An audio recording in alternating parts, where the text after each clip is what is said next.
नमस्कार, आप देख रहे हैं आज तक आपके साथ मैं हूं अंजना ओम कश्यप। आज बात राजनीति की होगी। आप भी सोच रहे होंगे वैसे तो हम सरयू तट पर हैं, अयोध्या में हैं, भव्य दीपावली दीपोत्सव आप देख रहे हैं, लेकिन इसी के साथ साथ बात सियासत की भी होगी क्योंकि महाराष्ट्र में चुनाव है, क्योंकि झारखंड में चुनाव है और क्योंकि उत्तर प्रदेश में 9 सीटों पर उपचुनाव है। और बीते दिन ही मुख्यमंत्री योगी आदित्यनाथ ने भव्य दीपोत्सव के बीच सुर छेड़ दिया है अयोध्या में कि मथुरा और काशी को भी तैयार रहना चाहिए। उन्होंने कहा हमने जो अयोध्या से वादा किया था वो वादा तो पूरा किया, अब बारी अयोध्या की है, अयोध्या साबित करे।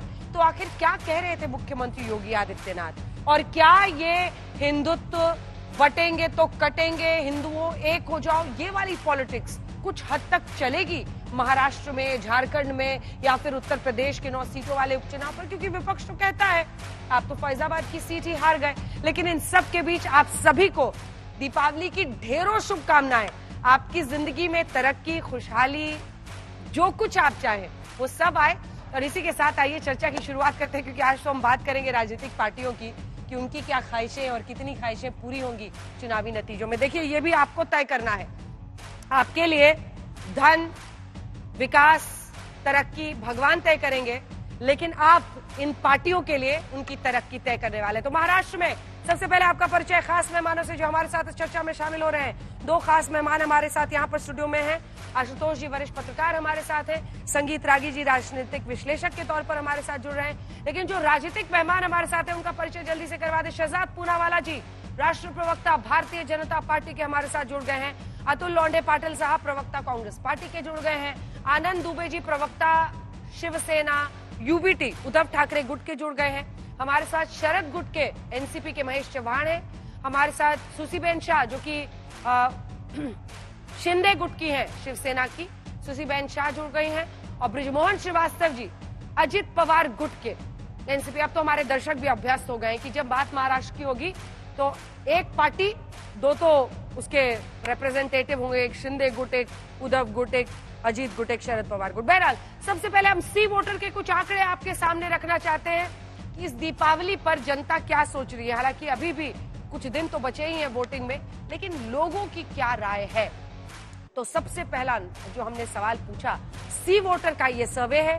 सी वोटर के इस सर्वे में सबसे बड़ा मुद्दा महाराष्ट्र की जनता की नजरों में क्या है, तो सबसे बड़ा मुद्दा बेरोजगारी है उनकी नजर में। 25% कहते हैं किसानों की समस्या, 19% महंगाई, 16% 12% कह रहे हैं बिजली पानी सड़क, और 6% कह रहे हैं महिला सुरक्षा उनके लिए बड़ा मुद्दा है। तो यहां पर सबसे बड़ा टेक अवे है कि रोजगार, बेरोजगारी, रोजगार के साधन, ये सबसे बड़ा मुद्दा महाराष्ट्र में भी बनता हुआ दिख रहा है। हालांकि 1/4% लोग जो इस पूरे सर्वे में शामिल हुए उन्होंने बेरोजगारी को मुद्दा बताया है। महाराष्ट्र के नए मुख्यमंत्री के तौर पर वो किसको देखना चाहते हैं, ये सवाल बहुत दिलचस्प है, क्योंकि एक तरफ है उद्धव ठाकरे जो कि पहले मुख्यमंत्री थे बीजेपी के साथ, फिर रिश्ते खराब हुए, फिर वो अलग हुए, उसके बाद से एकनाथ शिंदे अलग चले गए, अब शिंदे साहब मुख्यमंत्री हैं। और एकनाथ शिंदे ने कहा कि कोई बेटा होने से राजा नहीं बनता, जनता जिसे चाहती है उसे कुर्सी सौंपती है। तो जनता की नजर में बेस्ट सीएम कौन? महाराष्ट्र के नए मुख्यमंत्री के तौर पर सबसे आगे एकनाथ शिंदे 27.5% वोट के साथ, लगभग 5% वोट पीछे है उद्धव ठाकरे। देवेंद्र फडणवीस 11% के साथ, शरद पवार 6% के साथ, अजित पवार 3% के साथ। अब इस पर ज्यादा परेशान उद्धव ठाकरे को होना चाहिए या देवेंद्र फडणवीस को होना चाहिए, ये भी अपने आप में एक दिलचस्प स्टोरी है। क्योंकि देखिए, एक वक्त पर देवेंद्र फडणवीस, और मुझे पिछड़ा चुनाव ही याद है जब अलग अलग कोनों में हम लोग जा रहे थे, देवेंद्र फडणवीस सबसे लोकप्रिय मुख्यमंत्री के तौर पर सामने थे। लेकिन अब एकनाथ शिंदे के मुख्यमंत्री के साथ वो डेप्यूटी के तौर पर काम कर रहे हैं, और ऐसा लगता है कि यहां पर भी लोकप्रियता वाली कुर्सी भी शिंदे साहब ले जा रहे हैं। अगला सवाल, शिंदे सरकार से आप कितने खुश हैं? अब ये जो डेटा है इसमें अलग अलग ग्रुप से, लेकिन जो 2 मुख्य तौर पर थे उसमें था नाखुश है, बदलाव जरूरी है, खुश है, बदलाव जरूरी नहीं है। तो यहां पर 10% का फासला है। 51% कह रहे हैं कि हम नाखुश हैं, बदलाव जरूरी है, और 41% है जो कह रहे हैं खुश हैं, बदलाव जरूरी नहीं है। ये शिंदे सरकार के लिए परेशानी का सबब हो सकता है। सी वोटर के इस सर्वे में। हालांकि वो लोकप्रियता के पैमाने पर सबसे लोकप्रिय सीएम दिख रहे हैं, लेकिन सरकार के कामकाज से 10% के फासले से लोग मान रहे हैं कि वो नाखुश है और बदलाव जरूरी है। सरकार के विकास का काम कैसा है, जब ये प्रश्न हमने लोगों से पूछा तो यहां पर फिर शिंदे साहब बाजी मार ले जाते हैं। यहां पर लगभग 52.5% कह रहे हैं कि अच्छा काम है, एवरेज कहने वाले, औसत कहने वाले 21.5% हैं और खराब कहने वाले 23% लोग हैं। ये दिलचस्प नंबर है। लोकप्रियता में शिंदे साहब आगे, काम विकास का कैसा है उसमें आगे, लेकिन नाखुश है, सरकार बदलना है, बदलाव जरूरी है, ऐसे लोग ज्यादा कह रहे हैं। तो ये नंबर थोड़ा कॉन्ट्रडिक्टरी लगता है, लेकिन इंटरेस्टिंग है कि काम में विकास का काम कैसा चल रहा है तो ठीक है, लेकिन जब बात बदलाव की आती है तो लोग पैशनेटली कहते हैं कि नहीं, हम नाखुश है, बदलना है। वर्तमान विधायक को क्या फिर से चुनेंगे, जब ये प्रश्न, देखिए आपने देखा होगा हाल के चुनाव में किस तरह से लोग अपने अपने कैंडिडेट्स को बदलते हैं। हालांकि अगर आप महायुति में देखें तो बहुत ज्यादा, महाविकास अघाड़ी में अजित पवार ने तो अपने ज्यादातर कैंडिडेट्स को फिर से उतार दिया मैदान में। तो विधायक को फिर से चुनेंगे, हाँ कहने वाले 51% है, नहीं कहने वाले 30% है। ये दिलचस्प है, यहाँ पर एंटी इनकम्बेंसी वैसी नहीं दिखती है आशुतोष जी। ये इंटरेस्टिंग है क्योंकि ज्यादातर जगहों पर आप जाइए तो मेन लीडरशिप के लिए अगर लोगों के दिल में कोई जगह होती भी है तो विधायक, सांसद से बहुत बड़े नाराज दिखते हैं आपको, यहाँ विधायक तो काम नहीं करता है। लेकिन यहाँ पर आपको ऐसा नहीं दिख रहा है। 51% लोग कह रहे हैं कि अपने वर्तमान विधायक को वो फिर से चुनेंगे। चुनाव में कौन से मुद्दे प्रभावी हैं, ये सवाल जब हमने आप लोगों से पूछा, देखिए दोनों को आप अलग से समझिए, क्योंकि हमने पूछा था सबसे बड़ा मुद्दा उनके लिए क्या है और हमने चुनाव में कौन से मुद्दे सबसे ज्यादा प्रभावी। जब ये प्रश्न लोगों से पूछा तो मराठा आरक्षण, देखिए लगभग 38% मराठा पॉपुलेशन है महाराष्ट्र में और मराठा आरक्षण बड़ा मुद्दा है। 23% कह रहे थे। मोदी सरकार का प्रदर्शन 12%, झुग्गियों का विकास लगभग 10%। आपको याद ही होगा मुंबई में बड़े बड़े झुग्गी झोपड़ी और उसके इंस्टॉलेशन है। सरकारी अस्पताल 8% लोग कह रहे हैं। राज्य सरकार के काम 7% लोग कह रहे हैं कि ये प्रभावी होंगे, ये मुद्दे प्रभावी होंगे। जनता के मुद्दे में बेरोजगारी है, लेकिन ये मुद्दे असर डालेंगे ज्यादा, ये लोगों का मानना है कि मराठा आरक्षण की इशू होगा और उसके बाद से मोदी सरकार का प्रदर्शन। और इस सीक्वेंस में आप देख रहे हैं राज्य की कौन सी योजना आपको वोट दिलाएगी। जब ये पूछा गया कि राजनीतिक पार्टियों कौन से योजनाएं आपको पता है, कौन सी योजनाएं वोट दिलाएंगी, तो उन्होंने लाडकी बहन योजना को सबसे ज्यादा 45% वोट दिया। महाशेतकारी को 15% लोग कह रहे हैं। ज्योतिबा फुले जो जन आरोग्य योजना है उसको लगभग 7.5% और ज्योतिबा फुले के, और फिर लेक लाडली 4%। आखिरी सवाल जो सी वोटर सर्वे में है, अजित पवार साथ ना होते तो बीजेपी का प्रदर्शन क्या अच्छा होता। ये बहुत दिलचस्प है क्योंकि देखिए पिछली बार अगर सबसे खराब परफॉर्मेंस दोनों ही अलायंसेस में किसी एक पार्टी की रही तो वो थी अजित पवार की पार्टी। और ऐसे में कई लोग ये मानने लगे कि महायुति के लिए, बीजेपी के लिए, एकनाथ शिंदे के लिए क्या अजित पवार बहुत बड़ा बैगेज साबित होंगे। तो जनता भी यही मानती है कि अजित पवार अगर साथ ना होते तो बीजेपी का प्रदर्शन बेटर होता, इससे अच्छा होता। लगभग 49 यानी आधी लोग इस सर्वे में कह रहे हैं कि अजित पवार नहीं रहते तो बीजेपी का प्रदर्शन अच्छा होता। वहीं 36% कह रहे हैं कि नहीं, ऐसा नहीं है। यही से पहला सवाल आपसे करते हुए कि क्या ये जो प्रयोग है अजित पवार का, शहजाद पूनावाला जी, वो अच्छा संयोग बनता हुआ नहीं दिखाई दे रहा है आपकी पार्टी के लिए, क्योंकि नाखुश है, बदलाव जरूरी है कहने वाले 51 है और खुश है, बदलाव नहीं चाहिए कहने वाले 41 है। हालांकि शिंदे साहब लोकप्रिय है, हालांकि उनके विकास के काम से भी कुछ लोग खुश दिख रहे हैं।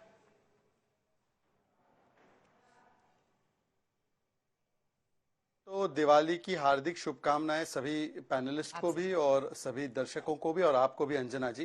देखिए, मैं समझता हूं कि हरियाणा चुनाव के बाद कम से कम, धन्यवाद, और सब लोग एक साथ जय श्री राम भी बोल सकते हैं। हाँ, जो रोम रोम करते हैं वो शायद राम राम नहीं बोल पाएंगे, और जो राम के साथ खड़े हुआ करते थे राम मंदिर के साथ, वो आजकल बाबरनामा में ज्यादा विश्वास रखते हैं, औरंगजेब के लिए ज्यादा विश्वास रखते हैं, पर वो विषय अलग है। मैं देखिए आजकल जो ये सर्वे, प्री पोल हो या पोस्ट पोल हो, एग्जिट पोल हो, उनके आंकड़े क्या थे, कुछ लोग हवा, आंधी, सुनामी, ये सारी चीजें प्रिडिक्ट कर रहे थे आंकड़ों के हिसाब से।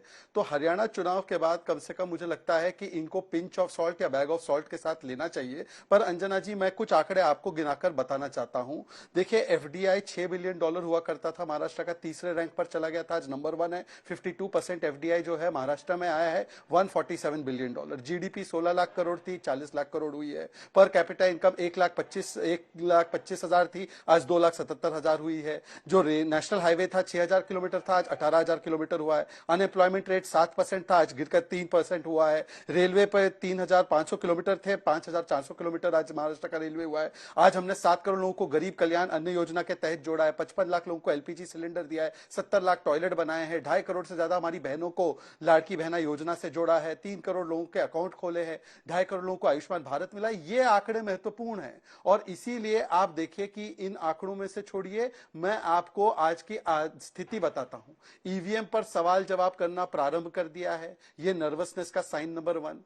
जब प्रियंका चतुर्वेदी जी, जो आनंद दुबे जी की नेत्री है, और कुछ दिनों में आनंद दुबे जी भी मोदी जी की तारीफ करने लग जाएंगे, ये है साइन नंबर 2। और जिस प्रकार से, और आंकड़े सुनिए, इनको अपने आप पर विश्वास नहीं है तो मिराज की सीट पर, जहां पर कांग्रेस का प्रत्याशी है, वहां पर सेना यूबीटी का प्रत्याशी है। सोलापुर साउथ में कांग्रेस का प्रत्याशी है, वहां पर यूबीटी सेना का प्रत्याशी है। परांदा में है ऐसी सिचुएशन, दिग्रास में है, जिंटूर में है, धारावी में है, रामटेक में है, बायकला में है, संगोला में है। आज सपा ने 9 कैंडिडेट घोषित कर दिए हैं। मानखुर्द पे भी शिवसेना यूबीटी का एक प्रत्याशी है। उद्धव सेना ने बोला कि एनसीपी शरद पवार के लिए हम चिंचवाड़ भोसरी में कैंपेनिंग करेंगे नहीं। आज जिस प्रकार का बयान रमेश छन्नीतला का आया है, तो मुझे लगता है कि इन आंकड़ों से समझ में आ जाता है कि एक तो विकास की बात कर रहा है और दूसरी ओर किस प्रकार से महाविचित्र महाविभाजन अगाड़ी काम कर रही है। इनको एक दूसरे में विश्वास नहीं बचा और जनता को हमारे कामों पर विश्वास है। शहजाद जी, इससे पहले कि मैं अन्य मेहमानों के पास जाऊं, जल्दी से एक बार आपको ये तो बता दीजिए, शिवाजी सीट पर क्या होगा? शिवाजी मानखुर्द की जो सीट है, जहां पर सुरेश पाटिल हैं और नवाब मलिक एनसीपी की तरफ से। नवाब मलिक पे क्या कहना है आपको? एक सेकंड आपको रोक रही हूं, मुझे बताया जा रहा है साहिल जोशी हमारे सहयोगी इस वक्त हमारे साथ, रुके। साहिल जोशी हमारे साथ प्रकट हो गए हैं अब महाराष्ट्र से सीधा सरयू तट पर। साहिल, बहुत स्वागत है आपका। थैंक यू सो मच, धन्यवाद। तो अयोध्या नगरी में सरयू तट पर आशुतोष, संगीत रागी और साहिल जोशी के साथ अब मैं मौजूद हूं। साहिल, हमने कुछ नंबर्स दिखाए। देखिए, ये इस तरह के सर्वे सिर्फ मूड एक भांपने के लिए कुछ एक डायरेक्शन देते हैं। हालांकि ये भी एक सच्चाई है कि जो एक्सेस माई इंडिया का सर्वे था, वो बार बार हमें बीजेपी के जितने भी स्पोक्सपर्सन आते हैं वो याद दिलाते हैं। लेकिन फिर भी मतलब बहुत दिलचस्प है। क्या आपको भी लगता है कि ऐसा ही कुछ आपको भी समझ में आ रहा है? क्योंकि अगर मुद्दा सबसे बड़ा देखें तो बेरोजगारी दिखती है, लेकिन एकनाथ शिंदे की लोकप्रियता उद्धव ठाकरे से कहीं आगे चली गई है। वहीं सरकार को बदलने में ज्यादा लोग विश्वास रखते हैं, लेकिन विकास के काम से ज्यादा लोग खुश दिख रहे हैं। क्या आपको भी ऐसा लगता है? क्या शिंदे की लोकप्रियता सबसे बड़ा फैक्टर बन सकती है इस बार महाराष्ट्र में?